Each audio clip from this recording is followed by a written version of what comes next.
बिस्मिल्लाहिर्रहमानिर्रहीम, अस्सलाम वालेकुम। मैं हूं डॉक्टर ज़ियाउल्लाह खान गाजी। आज हम एक जल्दी मर्ज सोराइसिस के बारे में बात करेंगे कि ये किस तरीके से जल्द के ऊपर नमूदार होती है और ये ख़ास तौर पर गर्दन पे, सर पे, कोहनियों में और अंडर आर्म उंगलियों के ऊपर और पाँव के जो उंगलियां होती हैं उनके अंदर आती है और उसकी वजह से एक सफ़ेद सी चादर बन जाती है, यानी कि छिलके वगैरह इसके बनते हैं।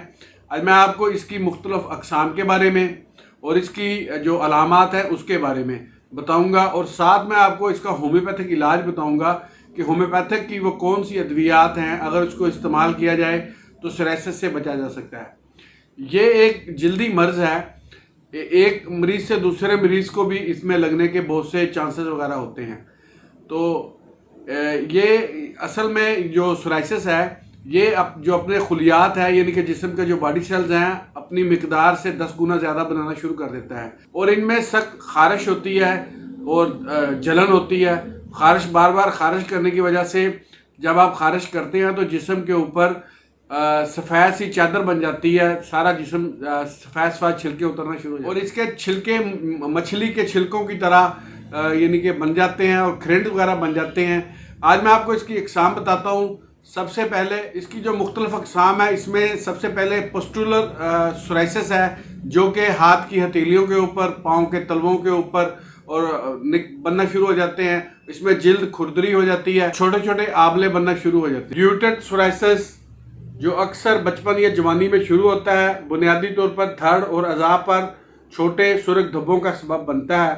मुहर्रकात, सांस के इन्फेक्शन, स्ट्रीट थ्रोट, टेटाइटिस, तनाव, जिल्द पर चोट और एंटी मलेरियल और बीटा ब्लॉकर अद्वियात की वजह से ये हो सकता है। अगली जो इसकी किस्म है वो है इन्वर्स सोराइसिस। वो चंबल जो चमकदार, सुर्ख और घाव बनाता है और जिल्द की तहों में ज़हर होते हैं, जैसे कि बगलों में, नालियों में और छातियों के नीचे ये ज़्यादा नमूदार। रेथ्रोडर्मिक सोराइसिस, इसकी वजह से जिल्द की लाली चादरों में तर इसकी वजह से जिल्द की लाली चारों तरफ से ये घिर जाता है और ये शदीद धूप, इन्फेक्शन, बाद अद्वियात और कुछ किस्म के चंबल के इलाज को रोकने से शुरू होता है।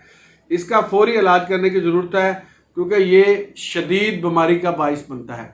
ये चंद अक़साम मैंने आपको इसकी बताई थी। अब हम इसके होम्योपैथिक इलाज के बारे में बात कर लेते हैं। होम्योपैथिक की वो अद्वियात जो कि हमारे यहाँ 12 तजर्बे के तौर पर इस्तेमाल हुई है और मरीज़ों को इससे निजात मिली है।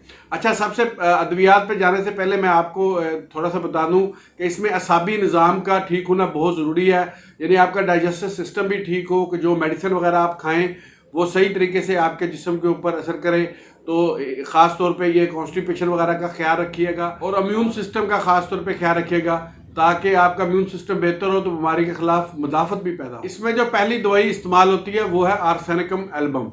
जिल्द पर छिलके हो, खुरदरी जिल्द हो और उनमें खारिश हो तो आर्सेनिकम एल्बम को 30 के अंदर इस्तेमाल करें। 5 से 8 कतरे घूंट पानी में इस्तेमाल करने से कुछ अच्छा मतवातर इस्तेमाल करें तो ये सोराइसिस के लिए इंतहाई मुफीद दवाई है। दूसरी जो दवाई इसके अंदर इस्तेमाल की जाती है वो है बर्बरस एक्वाफोलियम। बर्बरस एक्वाफोलियम को ब्लड की सफाई के लिए भी इस्तेमाल किया जाता है, यानी कि जहाँ ही ब्लड की प्यूरिफिकेशन का मसला आता है तो होम्योपैथ डॉक्टर्स बर्बरस एक्वाफोलियम को इस्तेमाल करता है। ये सोराइसिस में भी बहुत इस्तेमाल होती है। इसके साथ साथ जिन लोगों को चेहरे के ऊपर ख़ास तौर पे नौजवान उम्र में आते हुए लड़कियों और लड़कों को एक्नीज़ वगैरह निकलना शुरू हो जाती है, वहाँ भी बर्बरस एक्वाफोलियम इस्तेमाल की जाती है। वहाँ भी ये अपने बेहतरीन रिजल्ट्स देती है। तो सोराइसिस में भी आप इसको इस्तेमाल कर सकते हैं। इसको क्यों की ताकत के अंदर इस्तेमाल किया जाता है। 10 से 15 कतरे घूंट पानी में सुबह दोपहर शाम लेने हैं आपने। कम से कम आप 1 माह तक रेगुलर लें और फिर आप इसके रिजल्ट्स देखें।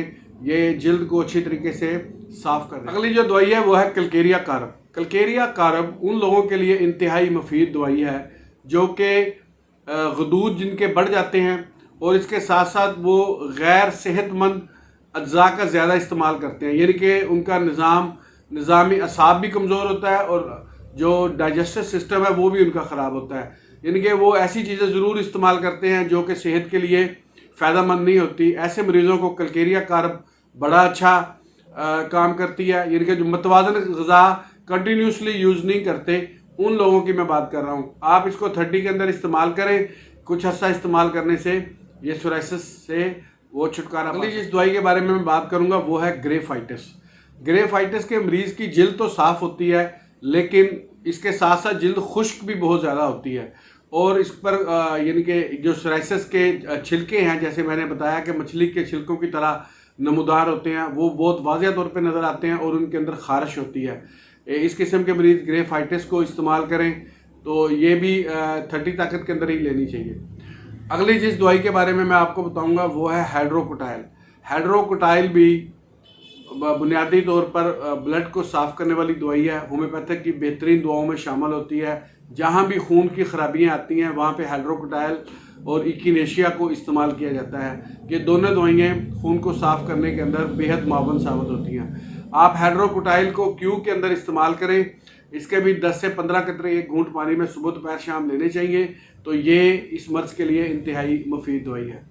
इसके साथ साथ ग़िज़ाई परहेज़ का होना भी बहुत ज़रूरी है। अगर किसी और क्रोनिक मर्ज़ के अंदर मुब्तला हैं, अगर आप उसकी मेडिसिन वगैरह खा रहे हैं तो उसके साथ साथ ये आप अपने होम्योपैथ डॉक्टर से मशवरे के साथ आप इसको इस्तेमाल करें, तो ये आप सोराइसिस से बच सकते हैं।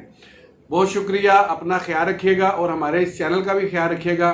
इसी तरह की इन्फॉर्मेटिव वीडियोस मैं आपके लिए बनाता रहूँगा। अल्लाह हाफ़िज़।